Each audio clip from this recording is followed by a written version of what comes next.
बिस्मिल्लाहिर्रहमानिर्रहीम। अस्सलाम वालेकुम व्यूअर्स, मैं उम्मीद करती हूँ कि आप सब खैरियत के साथ होंगे। खुदा आपको खुश रखे, आबाद रखे और ढेरों खुशियाँ अता फ़रमाए। आज अपने इस प्रोग्राम में मैं आपको नान खताई बिस्किट की रेसिपी बनाना सिखाऊंगी। बहुत ही कम चीज़ों और सिंपल तरीके के साथ मैं आज आपको नान खताई बिस्किट की ये रेसिपी बनाना सिखाऊंगी। अगर आपको भी मेरी आज की नान खताई बिस्किट्स की ये रेसिपी पसंद आए तो कमेंट सेक्शन में अपनी राय के बारे में मुझे ज़रूर बताइएगा कि आपको मेरी आज की नान खताई बिस्किट्स की ये रेसिपी कैसी लगी। इसी के साथ ही अब हम चलते हैं अपनी आज की रेसिपी की तरफ। बिस्मिल्लाहिर्रहमानिर्रहीम। आज हम बनाने जा रहे हैं नान खताई बिस्किट। नान खताई बिस्किट बनाने के लिए हमें जिन जिन चीज़ों की ज़रूरत है, मैदा 1 प्याली, इसको छलनी की मदद से हमने छान लिया है। पिसी हुई चीनी 1 प्याली, इसको ग्राइंडर में डाल के हमने ग्राइंड कर लिया है। घी 1 प्याली। आपने इस रेसिपी को बनाते हुए इस बात का ख़ास ख्याल रखना है कि आपने इसमें घी का इस्तेमाल करना है, ऑयल का इस्तेमाल आपने हरगिज़ नहीं करना। बेसन 3 टेबलस्पून, सूजी 2 टेबलस्पून, बेकिंग पाउडर हमने लिया है 1/2 टेबलस्पून, अंडा 1 अदद और साथ ही थोड़े से बादाम हमने लिए हैं। येलो फूड कलर 1 चुटकी। सबसे पहले एक बोल में हमने पिसी हुई चीनी ऐड करनी है और फिर इसमें हमने घी ऐड करना है।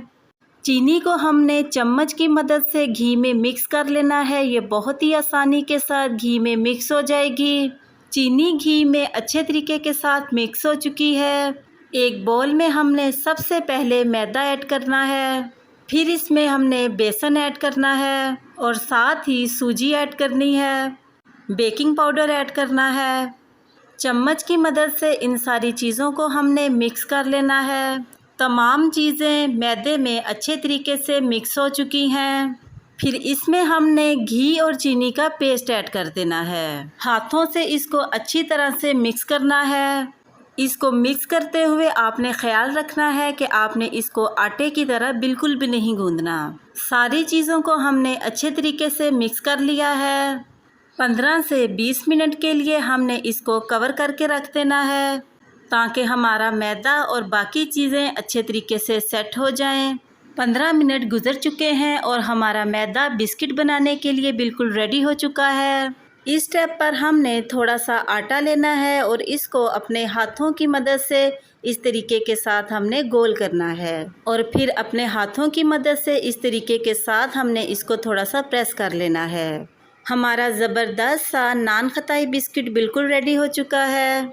इसी तरीके के साथ हमने दोबारा मैदा लेना है और अपने हाथों की मदद से इसको गोल करना है और फिर दूसरे हाथ से इसको हमने प्रेस कर लेना है। दूसरा भी नान खताई बिस्किट बिल्कुल रेडी है। इसी तरीके को फॉलो करते हुए हमने अपने बाकी के तमाम नान खताई बिस्किट रेडी कर लेने हैं।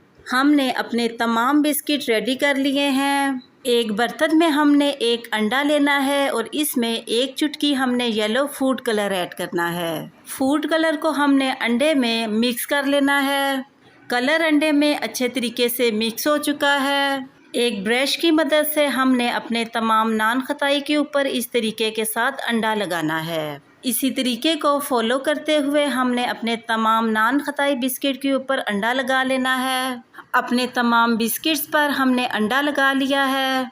तमाम बिस्किट्स के ऊपर हमने इस तरीके के साथ एक एक बादाम लगा लेना है। आप चाहें तो अपने नान खताई बिस्किट्स के ऊपर कटिंग में कटा हुआ पिस्ता भी लगा सकते हैं। हमारे नान खताई बिस्किट बेकिंग के लिए बिल्कुल रेडी हो चुके हैं। आप भी मेरी नान खताई बिस्किट की ये रेसिपी ज़रूर ट्राई कीजिएगा। आपको भी मेरी नान खताई बिस्किट्स की ये रेसिपी बहुत पसंद आएगी। एक बेकिंग ट्रे लेकर इस पर हमने ब्रश की मदद से इस तरीके के साथ ऑयल लगा लेना है। फिर इस पर हमने थोड़ा सा मैदा इस तरीके के साथ लगा लेना है। ऑयल और मैदा लगाने से नान खताई बिस्किट बेकिंग ट्रे में बिल्कुल भी नहीं चिपकेंगे। एक एक करके हमने अपने नान खताई बिस्किट इस ट्रे में ऐड करते जाना है। इसी तरीके के साथ हमने अपने तमाम नान खताई को ट्रे में ऐड करना है। नान खताई बिस्किट बेकिंग के लिए बिल्कुल रेडी हो चुके हैं। इस स्टेप पर हमने एक कढ़ाई लेनी है। इसकी जगह पर आप कोई सा भी पतीला जो आप घर में इस्तेमाल करते हैं इसको बेकिंग करने के लिए यूज़ कर सकते हैं। इसमें हमने इस तरीके के साथ बेकिंग स्टैंड रखना है। फिर इसके ऊपर हमने इस तरीके के साथ बेकिंग ट्रे रखनी है। मीडियम फ्लेम पे हमने अपने बर्तन और स्टैंड को गर्म कर लेना है। जैसे ही हमारा बर्तन और स्टैंड गर्म हो हमने चूल्हे की फ्लेम को स्लो कर देना है। ढक्कन की मदद से हमने अपने बर्तन को कवर कर देना है। एक कागज़ लेकर इसको हमने इस तरीके के साथ इस सुराख में लगा लेना है ताकि हमारी स्टीम बाहर ना आ सके। अगर किसी पतीले में आप अपने बिस्किट्स की बेकिंग कर रहे हैं तो इसको टॉवल की मदद से आपने कवर कर देना है ताकि पतीले के अंदर की स्टीम बाहर ना आ सके। स्लो फ्लेम पे आपने 30 मिनट तक अपने बिस्किट्स की बेकिंग करनी है। 30 मिनट गुजर चुके हैं और हमारे नान खताई बिस्किट माशाल्लाह से बिल्कुल रेडी हो चुके हैं। चम्मच की मदद से इनको हमने एक प्लेट में निकाल लेना है। माशाल्लाह से कितने ज़बरदस्त से कलर और लुक में हमारे नान खताई बिस्किट बिल्कुल रेडी हो चुके हैं। अगर आपको भी मेरी आज की नान खताई बिस्किट्स की ये रेसिपी पसंद आए तो कमेंट सेक्शन में अपनी राय के बारे में मुझे ज़रूर बताइएगा कि आपको मेरी आज की नान खताई बिस्किट्स की ये रेसिपी कैसी लगी। और साथ ही मेरे चैनल को सब्सक्राइब करना और बेल आइकन के बटन को प्रेस करना मत भूलिएगा। इससे मेरी न्यू आने वाली हर वीडियो का नोटिफिकेशन आपको बआसानी मिलता रहेगा। मैं अब आपसे दोबारा मिलूँगी नेक्स्ट प्रोग्राम में एक नई रेसिपी के साथ। तब तक के लिए अपना बहुत ही ख्याल रखिएगा और मुझे अपनी दुआओं में ज़रूर याद रखिएगा। मैं अब आपसे इजाज़त चाहती हूँ। अल्लाह हाफिज़।